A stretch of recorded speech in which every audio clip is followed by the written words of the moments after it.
Renungan Hari Jumat 27 Januari 2023, Pekan ketiga tahun A. Kerajaan Allah itu seumpama benih.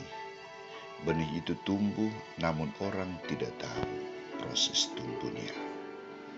Bacaan pertama diambil dari surat kepada orang Ibrani bab 10 ayat 32 sampai 39.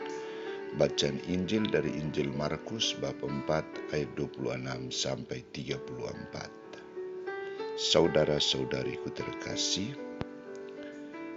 dalam proses untuk menghadirkan kerajaan Allah, Yesus menggunakan berbagai cara untuk menjelaskan, mengajarkan, dan menunjukkan kepada umat Israel. Kisah Injil hari ini menampilkan dua perumpamaan yang digunakan oleh Yesus untuk menjelaskan kerajaan Allah, yakni perumpamaan tentang benih yang tumbuh dan biji sesawi. Yesus mengatakan bahwa tumbuhnya atau hadirnya kerajaan Allah itu bagaikan seorang petani yang sabar menantikan proses tumbuhnya benih yang ditaburkan. Benih yang ditaburkan itu tidak langsung tumbuh dan menghasilkan buah, tetapi harus mengalami proses yang tidak diketahui oleh sang petani itu. Lambatnya proses tumbuhnya benih ini melambangkan lambatnya juga tumbuhnya benih kerajaan Allah. Ibarat benih yang secara misterius berkembang di dalam tanah tanpa diketahui orang. Demikian juga kerajaan Allah tumbuh dalam kesunyian Allah tanpa ada gejala-gejala yang menyolok. Yesus juga menjelaskan perumpamaan yang kedua tentang biji sesawi. Biji yang paling kecil dari semua jenis benih yang ada di bumi.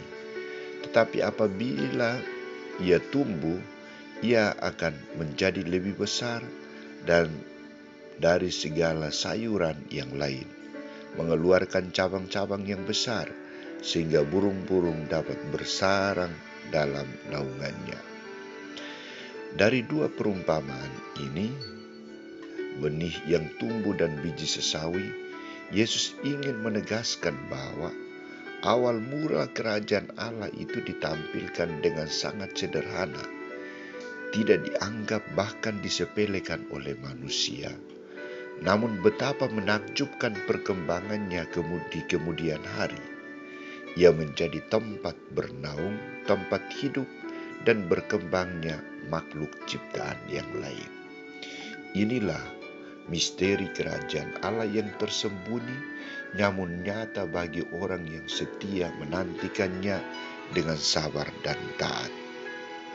Saudara-saudariku terkasih, Allah juga menghadirkan kerajaannya dengan hal-hal yang sederhana dalam hidup kita.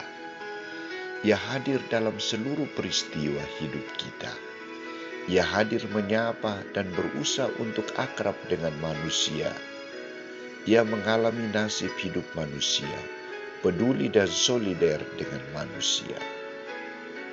Kita juga menghadirkan kerajaan Allah dengan cara dan hal yang sederhana. Misalnya sapaan, sikap sopan santun, kehadiran dalam situasi orang yang sedang berduka, kunjungan orang sakit, peduli dengan orang lain adalah tanda-tanda menghadirkan kerajaan Allah di tengah sesama kita. Namun bila kita atau hidup kita tidak benar, selalu berusaha untuk menjatuhkan orang lain, tidak ada praktek kasih dengan sesama, adalah salah satu bentuk mematikan kerajaan Allah. Salah satu bentuk menjauhi Kristus dan kerajaannya. Maka saudara-saudari, kita dituntut untuk bijaksana menentukan pilihan kita. Dan ingat, Tuhan senantiasa hadir dan menghendaki agar kita selalu menghadirkan kerajaan-Nya melalui sikap, perbuatan, dan tutur kata kita. Semoga kita mampu.